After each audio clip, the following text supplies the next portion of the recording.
দুইজন দুই জায়গায় করে শুধু কাঁদে আর কাঁদে। কেন? ও আল্লাহ, রব্বানা যালামনা আনফুসানা, ও মালিক, জুলুম করছি নিজের নফসের উপরে, জুলুম করে আজকে জালেম হয়ে গেছি। জালেম হওয়ার কারণে ও আল্লাহ, তুমি যদি দয়া না করো তাহলে ক্ষতিগ্রস্ত হয়ে যাব। আব্বার আম্মা শুধু কাঁদে, জমিনে পড়ে কাঁদে আর কাঁদে। রব্বানা যালামনা আনফুসানা ওয়া ইল্লাম তাগফির লানা ওয়া তারহামনা লানাকুনান্না মিনাল খাসিরিন। ও আল্লাহ, জুলুম করছি, নিজের নফসের উপরে অন্যায় করেছি। ও আল্লাহ, তুমি যদি মাফ না করো, ক্ষমা না করো, তাহলে আমরা ধ্বংস হয়ে যাইব। এই কথা জমিনে আইসা আব্বার আম্মা কাঁদে আর কাঁদে। আমাদেরও গুনাহ আছে না নাই? আব্বা আম্মার একটা হুকুমের লঙ্ঘন করার কারণে দুনিয়াতে আইসা শুধু কাঁদে আর কাঁদে, কাঁদে আর কাঁদে। আর আমাদের রাত্রে গুনাহ হয়, দিনে গুনাহ হয়, প্রকাশ্যে গুনাহ হয়, গোপনে গুনাহ হয়। এই জন্য তো আমাদের কাঁদার দরকার আছে না নাই? এই জন্য কবি বলে, মেরে সুবহ গলত, শাম গলত, সব হি गलत है, अल्लाह की रहमत के सिवा कुछ ही नहीं है, अल्लाह की रहमत के सिवा कुछ ही नहीं है। আমার সকাল কাটে ভুলের মধ্যে, সন্ধ্যা কাটে ভুলের মধ্যে, দিন কাটে ভুলের মধ্যে, রাত কাটে ভুলের মধ্যে। আমার গোটা জীবনটা ভুলে ভুলে কাটতেছে। যদি মালিকের দয়া না থাকতো তাহলে আমরা বাঁচতাম না। তাহলে কি ভাই, আল্লাহ যদি দয়া না করতে বাঁচতাম না। ও ভাই, আব্বার আম্মা জান্নাত থেকে দুনিয়াতে আসছেন, আসার পরে শুধু কাঁদে আর কাঁদে গুনাহের জন্য। আর আমরাও গুনাহ করি, রাত্রে গুনাহ করি, দিনে গুনাহ করি। একজনের গুনাহ আরেকজনের সামনে প্রকাশ পায় না, আল্লাহ প্রকাশ করে লজ্জা দেয় না। তার একমাত্র কারণ হলো আমরা হইলাম আখিরি নবী মুহাম্মাদুর রাসূলুল্লাহর উম্মত। আখির নবী মুহাম্মদুর রাসূলুল্লাহর উম্মত হওয়ার কারণে একজনের গুনাহ আরেকজনের সামনে আল্লাহ প্রকাশ করে আমাদেরকে লজ্জা দেন না। হযরত আদম আলাইহিস সালাতু ওয়াস সালামকে উনার সন্তান শীষ, বাবাও নবী, ছেলেও নবী, শীষ নবিয়া, শীষ আদমকে প্রশ্ন করে, ও আব্বা, আপনার দাম বেশি না আখির নবী মুহাম্মদুর রাসূলুল্লাহর দাম বেশি? এবার বাবা বলে, বাবা শীষ, আদম নবী আর শেষ নবী মুহাম্মদুর রাসূলুল্লাহর সাথে তুমি তুলনা করতেছো, কার দাম বেশি? বাবা রে, তোমার আব্বা আদম একটা অপরাধ করছে, আল্লাহর হুকুম লঙ্ঘন করছে। একটার কথা আল্লাহ আসমানবাসীরে জানাইয়া দিছে, জমিনবাসীরে জানাইয়া দিছে, গোটা কুল কায়নাতে জানাইয়া দিছে। কিন্তু শেষ নবীর উম্মত রাত্রে গুনাহ করবে, দিনে গুনাহ করবে, প্রকাশ্যে গুনাহ করবে, গোপনে গুনাহ করবে। একজনের গুনাহ আরেকজনের জানাবে না। আর তোমার আব্বা আম্মার গুনাহ আল্লাহ আসমানবাসীরে জানাইয়া দিছে, জমিনবাসীরে জানাইয়া দিছে। আমার সাথে নবী মুহাম্মদুর রাসূলুল্লাহর তুলনা হয় না। ও ভাই, আমাদের গুনাহগুলি আল্লাহ গোপন রাখার একমাত্র কারণ হলো আমরা আখির নবীর উম্মত। এই নবীর উম্মত হওয়ার কারণে আল্লাহ আমাদের গুনাহগুলি গোপন রাখছে। একজনের গুনাহ প্রকাশ করে একজনের সম্মান দেয় না। এবার আদম নবী বলে, বাবা রে, মুহাম্মদুর রাসূলুল্লাহর সাথে আমার তুলনা করো না। আমি হইলাম নবুয়তের আকাশে চন্দ্রের মতো, আর আখির নবী মুহাম্মদুর রাসূলুল্লাহ হইল নবুয়তের আকাশে সূর্যের মতো। কিসের মতো নবী? সূর্যের মতো। বাবারে, নবুয়তের আকাশের সূর্য, দুনিয়াতে যদি সূর্য উঠে তাহলে সূর্য উঠার সাথে সাথে ইঁদুর গর্তের ভিতরে ঢুকে যায়, শিয়ালগুলো জঙ্গলের ভিতরে চলে যায়। সূর্য উঠার সাথে সাথে চুর বাড়িঘর নিয়ে যায়, ডাকাত গুলো সবার বাড়ি করে চলে যায়, রাস্তাঘাট ছেড়ে দেয়। সূর্য উঠলে যেমন ভাবে চুরি বন্ধ হয়ে যায়, ডাকাতের ডাকাতি বন্ধ হয়ে যায়, ইঁদুরের ক্ষেত কাটা ধান কাটা বন্ধ হয়ে যায়, শিয়ালের গরু চুরি, শিয়ালের মুরগি নেওয়া বন্ধ হয়ে যায়। হয় কি হয় না? বাবা রে, নবুয়তের আকাশের সূর্য হইল আখির নবী মুহাম্মদুর রাসূলুল্লাহ, আর আমি হইলাম নবুয়তের আকাশের চন্দ্র। চন্দ্র উদিত হওয়ার পরেও চুরি বন্ধ করে না, ডাকাতে ডাকাতি বন্ধ করে না, ইঁদুরে ঠিকই কুটকুট করে কাঁদে, শিয়ালে ঠিকই মুরগি নিয়ে যায়। কি কর? সুতরাং আমার সাথে নবী মুহাম্মদুর রাসূলুল্লাহ তুলনা কইরো না। ও ভাই, তাহলে আব্বা আম্মা দুনিয়াতে আসছেন, দুইজন যে আসছেন কি হিসাবে আসছেন? আরেকজনের সাথে সম্পর্ক কি যদি বলেন? একজন আরেকজনের সাথে যে সম্পর্ক, এই সম্পর্কটার নাম কি? স্বামী আর স্ত্রী কয় না কি? একজন আরেকজনের সাথে সম্পর্কের নাম হলো স্বামী আর স্ত্রী। এবার কিছুটা আপনারা যদি বুঝে থাকেন বলেন, এবার বলেন দুনিয়াতে মা বাপ আগে না স্বামী স্ত্রী আগে? দুনিয়াতে আগে কে? মা বাপ আগে না স্বামী স্ত্রী আগে? একজনে বলেন মা বাপ আগে, একজন পেয়েছে কারণ মা বাপের পক্ষে, কারণ স্বামী স্ত্রীর পক্ষে। এবার নির্বাচন না দিলে হয়েছে না, এবার দিই মা বাপ আগে না স্বামী স্ত্রী আগে? কারা মা বাবার আগে? হাত উঠান। মা বাবার পক্ষে কারা? মা বাবার পক্ষে আপনারা, মানে মা বাবা আগে। আচ্ছা, হাত নামান। এবার স্বামী স্ত্রীর পক্ষে কারা? একজন, দুইজন। মাসে আমি স্বামী স্ত্রী। ও ভাই, এই দুনিয়াতে মা বাপ আগে আসে নাই। এই দুনিয়াতে সর্বপ্রথম যে জান্নাত থেকে আত্মীয় হিসাবে আসছে, সম্পর্ক নিয়ে আসছে, সেই সম্পর্কের নাম হলো স্বামী আর স্ত্রী। জুড়ে বলেন ঠিক কিনা? জান্নাত থেকে আদম আর হাওয়া দুনিয়াতে আসছে। পৃথিবীর সর্বপ্রথম মানুষের নাম, পুরুষ মানুষের নাম হইল আদম। পৃথিবীতে সর্বপ্রথম মহিলা মানুষের নাম হইল হাওয়া। পৃথিবীতে সর্বপ্রথম ঘরের নাম হইল কাবাঘর। যদি বলেন কোন ঘর? এরকম সর্বপ্রথম কিছু জিনিস আছে। পৃথিবীতে সর্বপ্রথম ঘরের নাম হইল কাবাঘর। পৃথিবীতে সর্বপ্রথম আসছে রাত, তারপর আসছে দিন। পৃথিবীতে সর্বপ্রথম আসছে আগুন, তারপরে আসছে পানি। এইভাবে আল্লাহ রাব্বুল আলামিন প্রথম কিছু জিনিস পাঠাইছেন। পৃথিবীতে সর্বপ্রথম যেই মহিলা আছে, এই মহিলার নাম হইল হাওয়া। পৃথিবীতে সর্বপ্রথম যেই পুরুষ আসছে, এই পুরুষটার নাম হইল আদম। আদম আর হাওয়া দুইজনের সম্পর্ক কি জুড়ে বলেন? দুজনের সম্পর্ক কি? স্বামী স্ত্রী। তাহলে আপনারা বললেন মা বাপ আগে। না না না, মা বাপ অনেক পরে। কিন্তু দুঃখের বিষয় হইল বাংলাদেশের ওয়াজ গুলো শুধু একতরফা হয়। মা বাবার কথা শুধু ওয়াজ করে, মা বাবার পায়ের নিচে জান্নাত, মা বাবার খেদমত করলে জান্নাত, বাবা খুশি তো আল্লাহও খুশি। এই কথাগুলো আপন জায়গায় ঠিক আছে, এতে সন্দেহ নাই। তবে একতরফা ওয়াজ করা যাবে না। মা বাবার জায়গায়, স্বামী স্ত্রীর জায়গায়। তাহলে মা বাপ থাকবে কোথায়, স্বামী স্ত্রী থাকবে কোথায়? এই বিষয়টা ক্লিয়ার না থাকার কারণে আজকে সমাজের ভিতরে দ্বন্দ্ব, আজকে সংসার টিকে না, আজকে সমাজের ভিতরে শুধু ডিভোর্স হয়, শুধু তালাক হয়। তার কারণ হইল মা বাবার একতরফা ওয়াজ করার কারণে। ও ভাইয়েরা আমার, মুরব্বী বাবারা, মা বাবার বিরোধিতা আমি করতেছি না। মা বাপ অবশ্যই সম্মানের পাত্র। মা বাপ অবশ্যই খেদমতের জায়গা। মা বাপ অবশ্যই ইবাদতের জায়গা। মা বাবার পায়ের নিচে জান্নাত হাজার বার। এটার বিরোধিতা আমি করতেছি না। মা বাপ থাকবে কোথায় আর স্বামী স্ত্রী থাকবে কোথায়? মা বাপ থাকবে মাথায়। মা বাপ থাকবে কোথায় যদি বলেন? মা বাপ থাকবে মাথায়, স্বামী আর স্ত্রী থাকবে বুকে। স্ত্রী থাকবে বুকে থাকার কারণ হইল স্ত্রীর আল্লাহ বুক থেকে বানাইছে। স্ত্রী কোন জায়গা থেকে বানাইছে? বুকের থেকে। বাপ পাগল দিয়া বুকের এখানে কলম আছে, কলমের নিচে হাত। এই হাতের আত্মা দিয়ে, আত্মার নির্যাস দিয়ে আল্লাহ তাআলা আমাদের স্ত্রীরে বানাইছে। তাহলে স্ত্রী কোথায় থাকবে যদি বলেন? স্ত্রীর স্থান কোথায়? বুকে। যদি বলে স্ত্রীর স্থান হলো বুকে। ও ভাই, স্ত্রীর একলা বাজারে ছাইরা দিবা না, স্ত্রীর একলা বাবার বাড়ি পাঠাইবা না, আর রোডগাড়ে একলা ছেড়ে দিবা না, মার্কেটে একলা ছাড়বা না। এটা হইলো জান্নাতি নিয়ামত আল্লাহ রাখছে আমাদের কাছে আমানত। এটারে সব সময় বাম হাত দিয়া, বাম পাজরের সাথে এইভাবে বুকের সাথে জড়ায় রাখতে হবে। যদি বলেন ঠিক কিনা? ও ভাই, রাহমাতুল লিল আলামিন বলেন, এই পৃথিবীতে লক্ষ কোটি বস্তু আল্লাহ দিছে। এই পৃথিবীতে লক্ষ কোটি বস্তুর ভিতরে তিন জিনিসের মহব্বত আল্লাহ আমার অন্তরে ঢেলে দিছে। রাহমাতুল লিল আলামিন বলেন, তিন জিনিসের মহব্বত আল্লাহ আমার অন্তরে ঢেলে দিছে। সাহাবায়ে কেরাম বলেন, ওগো আল্লাহ, তিন জিনিস কোন জিনিসগুলো? আপনি যদি খুলে বর্ণনা না করেন তাহলে আমরা জানবো না, আর আমরা যদি না জানি আমরা আমল করতে পারবো না। আমরা আমল না করলে আপনার খাঁটি উম্মত হতে পারবো না। নবীজি বলেন, তিন জিনিসের মহব্বত বলার জন্যই তো আমি বসছি। আবু বকর বসা, ওমর বসা, উসমান বসা, আলী বসা, রিদওয়ানুল্লাহি তাআলা আলাইহিম আজমাইন, বড় বড় সাহাবীরা বসা। এমন সময় রাহমাতুল লিল আলামিন বলেন, তিন জিনিসের মহব্বত আল্লাহ আমার অন্তরে ঢেলে দিয়েছে। এর মধ্যে এক নাম্বার হলো আসসালাত, নামাজের মহব্বত আল্লাহ আমার অন্তরে ঢেলে দিয়েছে।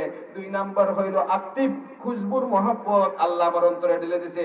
তিন নাম্বার বিষয় হইল আন-নিসা, মহিলাদের ভালোবাসা আমার অন্তরে আল্লাহ ঢেলে দিয়েছে। জোরে বলেন সুবহানাল্লাহ। তাহলে ভাই এটা রজব মাস, এই রজব মাসের মধ্যে আল্লাহ নামাজ দিয়েছে 50 ওয়াক্ত। জুড়ে বলেন কয় ওয়াক্ত? এই যে রজব মাস চলতেছে, একটা দোয়া শিখায় যায়। রজবের আলোচনা যেহেতু করি নাই, করব না, তাহলে রাহমাতুল লিল আলামিন এই রজবের চাঁদে আল্লাহ তার বাড়ির নবীকে নিয়ে গেছে দাওয়াত দিয়া নিয়ে যাওয়ার পরে 50 ওয়াক্ত নামাজ আমাদের উপরে ফরজ করেছে। কয় ওয়াক্ত? 50 ওয়াক্ত। আমরা পড়ি কয় ওয়াক্ত? 5 ওয়াক্ত। এটা বলবো না কেন 5 ওয়াক্ত পড়ি, কেমনে পড়ি, সময় নাই। তার মানে এই মাসে রাহমাতুল লিল আলামিন আমাদেরকে দোয়া শিখাইছেন। যখন যখন রজবের চাঁদ প্রবেশ করবে, তখন তখন তোমরা বলবা আল্লাহুম্মা বারিক লানা ফি রাজাব ওয়া শাবান ওয়া বাল্লিগনা রমাদান। সবাই বলেন আল্লাহুম্মা বারিক লানা ফি রাজাব ওয়া শাবান ওয়া বাল্লিগনা রমাদান। এই দোয়া সবাই পড়বেন, যখন মনে হয় তখনই বেশি বেশি রজব মাসে পড়বেন। ও ভাই, বলতেছিলাম রাহমাতুল লিল আলামিন বলেন, এই পৃথিবীতে লক্ষ লক্ষ কোটি কোটি বস্তুর ভিতরে তিন জিনিসের মহব্বত আল্লাহ আমার অন্তরে ঢেলে দিয়েছে। এর মধ্যে একটা হলো নামাজ, দুই নাম্বার হইল খুশবু আতর, তিন নাম্বার হইল মহিলার ভালোবাসা আল্লাহ আমার অন্তরে ঢেলে দিয়েছে। এমন সময় বলে ফারুক বলে, আল্লাহর হাবিব, নামাজকে ভালোবাসেন বুঝলাম, আতর খুশবু ভালোবাসেন বুঝলাম, তিন নম্বর যে বলছেন নারীকে ভালোবাসেন, আন-নিসা মহিলা জাতিকে ভালোবাসেন, তার কারণ কি?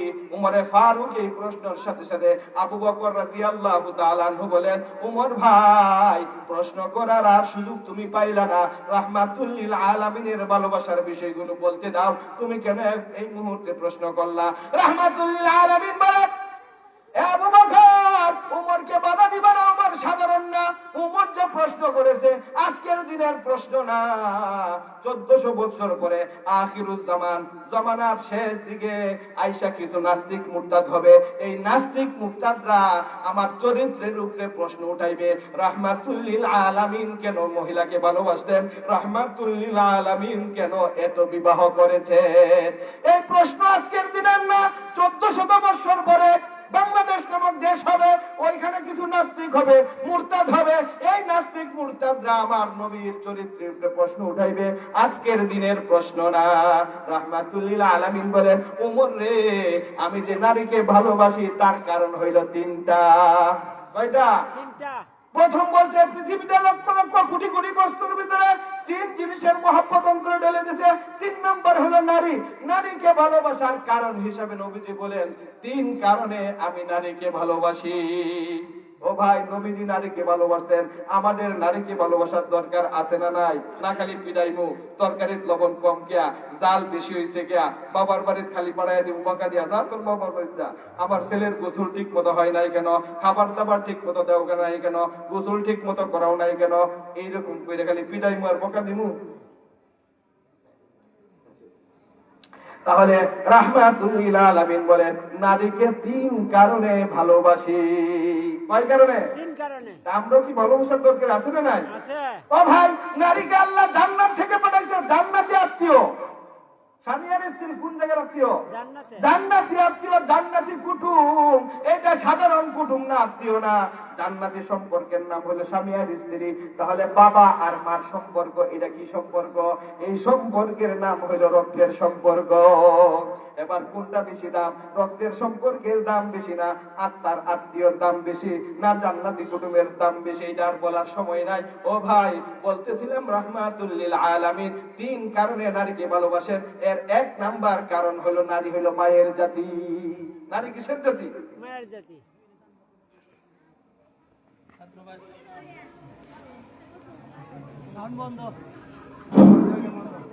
এটা কি বলেন? কথা বলেন। অত্র মাদ্রাসার শুধু ছাত্ররা তোমরা যারা প্রতিযোগিতায় অংশগ্রহণ করেছিলে তোমাদের পুরস্কার দেওয়া হবে কিছুক্ষণের মধ্যে। তোমরা সকলেই স্প্যান্ডেলে চলে আসো।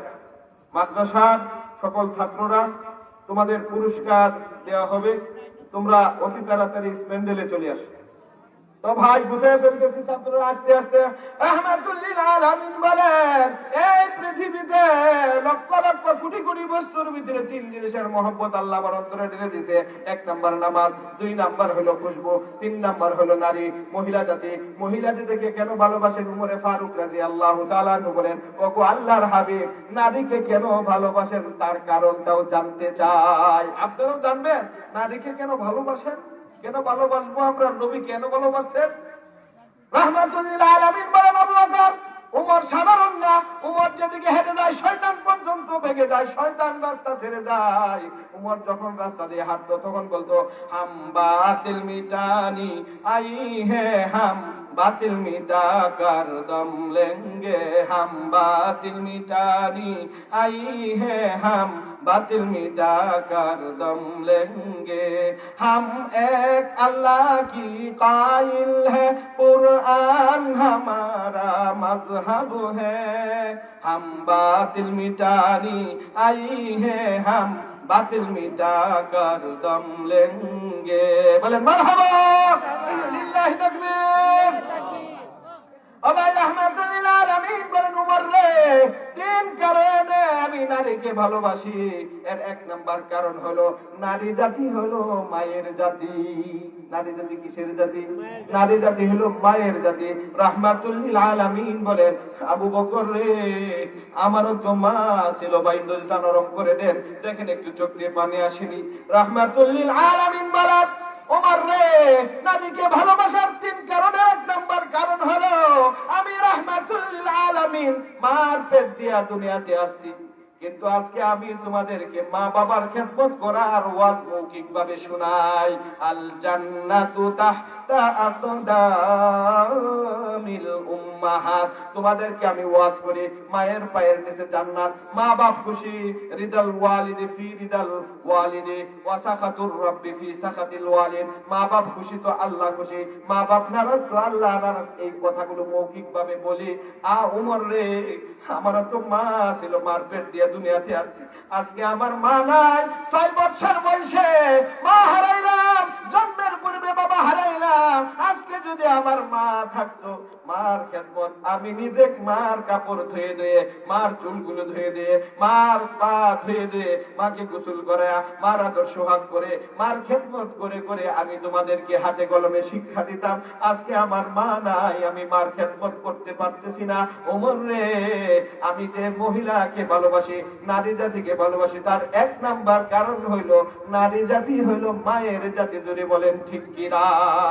ওমর রে আমার তো মা নাই, আজকে যদি মা থাকতো, মা আমাকে নিয়ে গেছিল বাবার কবর জিয়ারত করতে, বাবার কবর জিয়ারত করতে আমাকে নিয়ে যায়।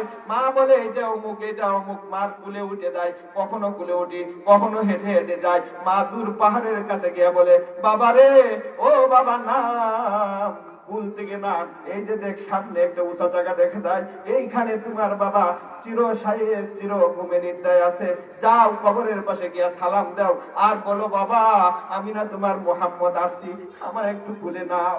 রাহমাতুল্লিল আলামিন মার কুল থেকে নেমে বাবার কবরের পাশে যায়। বাবার কবরের পাশে যাওয়ার পরে বাবাকে বলে বাবা আমার খেলার সাথীরা সন্ধ্যা বেলায় যার যার বাবারা এসে কুলে করে নিয়ে যায়। আমার বাবা জন্মের পরে বাবা কেমন জিনিস দেখলাম না। ও বাবা তোমার মুহাম্মদ তোমার কবরের পাশে আসি, উঠো আমার একটু কুলে নাও, তোমার মুহাম্মদ তোমার পাশে আসি। রাহমাতুল্লিল আলামিন ইয়া কাঁদে। ও ভাই নবীর কান্না শুনে আশেপাশের মানুষগুলো জড়ো হয়ে গেছে। এত সুন্দর চেহারার মানুষ জীবনে কোনোদিন দেখি না। কে রে এই বাচ্চাটা কোথায় থেকে আসলো, বাড়ি কই, ঠিকানা কই, কেন কান্নাকাটি করতেছে? কাঁদে আর কাঁদে। আশেপাশের লোকজন এসে চেহারার দিকে তাকায় আর কি জানি মনে মনে ভাবতে থাকে। একজন ইহুদি পণ্ডিত এসে বলে এরে বাচ্চা তুমি কেন কাঁদতেছো? বলে আমার আব্বা এখানে শহীদ আছে।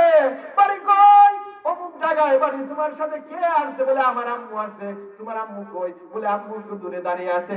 বাবা রে, তুমি দ্রুত তোমার মার কাছে চলে যাও। তোমার যে চেহারা আমরা তাওরাত জবুর ইনজিলের মধ্যে মিলে দেখলাম, তোমার সাথে হুবহু মিলে যায়। আমরা তাওরাতে জবুরে পাইছি আখির নবী মুহাম্মদুর রাসূলুল্লাহ চলে আসছে। চলে আসার সময় আসছে, তোমার চেহারার সাথে আমাদের কিতাবের সাথে মিল হয়ে যায়। তোমারে যদি ইহুদি পণ্ডিতরা পায়, তোমারে আর আর মক্কাতে যাইতে দিবে না, তোমারে এখানে হত্যা করে ফেলবে। বাবারে যাও, তোমার মান করে দৌড়াইয়া চলে যাও। এবার এলাকার লোকজন তাকে মার কাছে নিয়ে গেল। বলে এই সন্তানের বাবার নাম কি? যে বাবার নাম হলো আব্দুল্লাহ। এবার বলে ঠিক ঠিক, বাবার নাম আব্দুল্লাহ, মায়ের নাম আমেনা হবে। ও আমেনা, দ্রুত গতিতে এলাকা ছেড়ে চলে যাও। এটা সাধারণ ছেলে না, তোমার এই ছেলে আখির নবী মুহাম্মাদুর রাসূলুল্লাহ, দ্রুত তোমরা নিয়ে যাও। এবার রাহমাতুল লিল আলামিনের বান্দি এবং মাকে নিয়ে যাইতেছে। রাস্তায় মা অসুস্থ হয়ে যায়। মা বলে, বান্দি রে, মনের কষ্ট মনে রইল, ভাবছিলাম বড় হইবে, বড় হইয়া আমার ছেলে আমাকে মা বলে ডাকবে, মনের দুঃখ মনে রইল, আমি যাই রে আল্লাহর সারা আল্লাহর দিকে চলে যাই। বাবা রে, তোমাকে বান্দির কাছে সুপর্দ করে গেলাম, আমি এখানেই দুনিয়া থেকে বিদায় হয়ে যাইতেছি। মার এখানে বিদায় হয়ে গেল। এবার উমরকে বলে, উমর রে, আমারও মা ছিল, আমি মার খেদমত করতে পারি নাই। মা যদি থাকতো আমি তার খেদমত করে করে তোমাদেরকে শিখাইতাম। তাহলে নারী জাতিকে ভালোবাসার 3 নম্বর কারণের প্রথম নম্বর কারণ হইল মা, হইল নারী হইল মায়ের জাতি। 2 নম্বর কারণ কি? নারী হইল মেয়ের জাতি। নবীজি বলে, আবু উমর রে, আমার একটা কলিজার টুকরা মেয়ে আছে, ফাতেমা জোহরা, রুকাইয়া, কুলসুম, জাইনাব, আমার মেয়ে। তাহলে নারী জাতি হইল মায়ের জাতি, নারী জাতি হইল মেয়ের জাতি, নারী জাতি হইল স্ত্রীর জাতি। কিসের জাতি ভাই? এগুলো বলার আর সময় নেই, হুজুর বলছে সংক্ষেপ করার জন্য। আল্লাহ তাআলা আমাদের সকলকে মাকে মার জায়গা, স্ত্রীকে স্ত্রীর জায়গা রেখে সংসার করার তৌফিকটা। মা থাকবে কোথায়? মাথায়। মা বাপ থাকার জায়গা কোথায়? মাথায়। মা বাপ খেদমতের জায়গা, মা বাপ ইবাদতের জায়গা, মা বাপ সম্মানের জায়গা। স্ত্রী হলো ভালোবাসার জায়গা। স্ত্রী থাকবে বুকে, মা বাপ থাকবে কোথায়? মাথায়। আল্লাহ তাআলা আমাদের সকলকে মা এবং বাবা উভয়কে সম্মান দিয়ে, উভয়ের ইজ্জত সম্মান ঠিক রেখে ঈমান নিয়ে কবরে যাওয়ার তৌফিক দান করুক। ওয়া আখিরু দাওয়ানা আলহামদুলিল্লাহি রাব্বিল আলামিন।